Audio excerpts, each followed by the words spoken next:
What I mean by individualism is essentially that the ultimate test, and it's both a political test but a moral test of any social system of any nation, is the extent to which it enables individuals to fulfill their own purposes, and that the only test of an economy or a social system is the extent to which well-being, which is only ultimately the well-being of individuals, there is no collective well-being separate from individuals, the extent to which the well-being of individuals flourishes. Now, there are lots of other ways in which you can interpret individualism, some good, some less good. For some people it might mean selfishness. There's no, but to me it doesn't have any account of what human motives are. Human motives can be positive or negative. We can be driven by the most extraordinary altruistic purposes, by, sadly, very selfish purposes. But it's not a statement of human motives. It's not the celebration of selfishness. Individualism is also not the same as libertarianism. We don't need to leave this committee room and head straight for the foothills of Montana to live lives of sort of solitary isolation.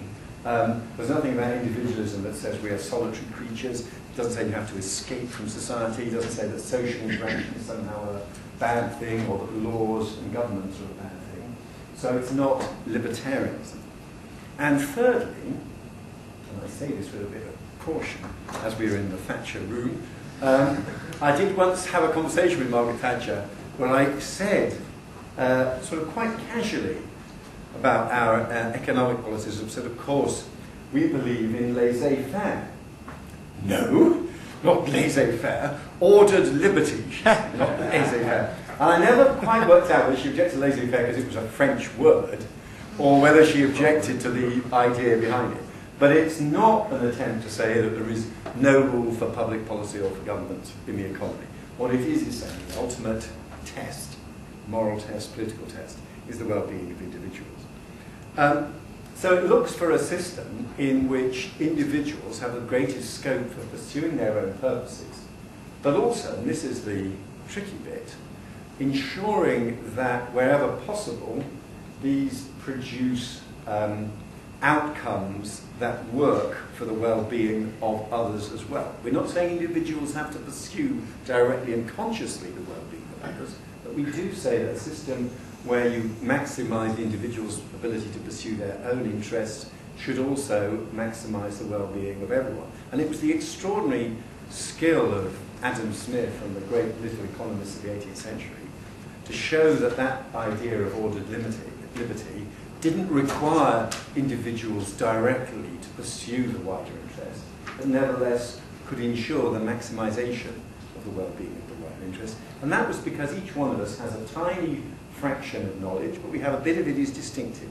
We have a modest set of skills, but they are distinctive. We should be able to use our knowledge and our skills to the best that we can without other people telling us how to use those skills. And if you then have a system of free market exchange, then you can maximise the well-being of everyone. Which isn't to say every individual necessarily will always benefit from such a system, but that overall it works. The tricky question in all this is whether what I've described is universally true. If I was standing in a room, not in the British House of Commons, but if I was standing in Beijing, would I be able to mount the same set of arguments in the same sort of way? And this is the tricky bit, because I fully accept that what I have just described to you, although we like to think of it as a set of universal principles, does have a rather specific set of roots. And that's why the people who have described best this system, be it through John Locke to Adam Smith and David Hume, have by and large been in the tradition of British political thought and British political economy. And this type of view of the world might seem completely baffling if we were meeting in Tehran or Beijing.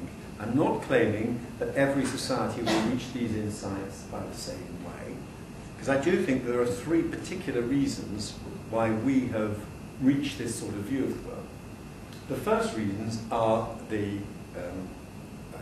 origins of many Western countries in their moral origins in the Christian religious tradition. And that Christianity is quite unusual in attaching so much weight to the idea of conscience and much less to the idea of conformity. If we'd not got a Christian religious tradition in the West, I'm not sure that this idea of individualism in this form would have emerged. The second root of this type of way of thinking is within particular family structures. And there's a thinker who's had quite an influence on me, a French thinker called Emmanuel Todt, who tries to link family structures and political systems. And I think there's a quite powerful argument that this way of thinking of each one of us as a precious individual making his or her way in the world, and whose personal well-being is the ultimate test of any policy or society, that this is quite strongly related to certain sorts of family structures rather than others. Highly individualistic family structures in which individuals, for example, choose their own partner. I'm not sure that this tradition, that this way of thinking is so strong if you're in a clan-based society, or a tribal-based society, or a society where marriages are arranged, or a society where your parents or the tribe decides who it's in the best interest you should marry. The emphasis on personal emotional fulfillment through the choice of your partner is quite an important root for this.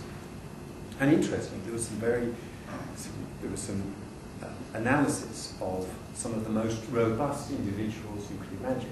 Individuals who in Germany in the Second World War sheltered Jewish people, and people who in America in the 1960s were Vietnam rebels. Two people who sort of stood out against the convention of their society. And the measure was not whether we agreed or disagreed. The main question was, where did they get the strength of will to stand out against a consensus that was different? And what was striking was that the shared feature was they had been brought up in very strong nuclear families. They were very close to their parents. They'd been brought up in strong families. And the ability of a strong family of a certain sort to shape this sort of individualism, I think that's the second factor. And the third source of it is a certain type of economic exchange, an economy based on exchange transactions, people where there isn't a belief that there is some overall planner who knows what's best for it.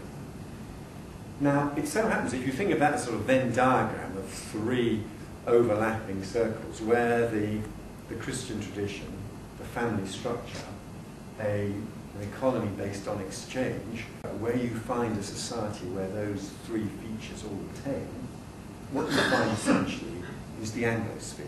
You find particularly its origins are in England, then more widely Britain, and the countries that have the same family structure and the same political traditions as ours. You find America, Canada, Australia, New Zealand.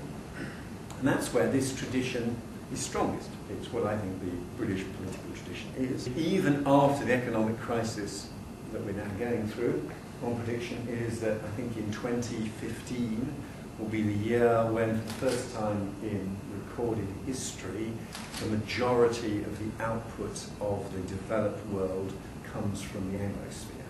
So we're still forming. We're about to become more than 50% of the economic output of the advanced Western world is going to come from countries based on this model.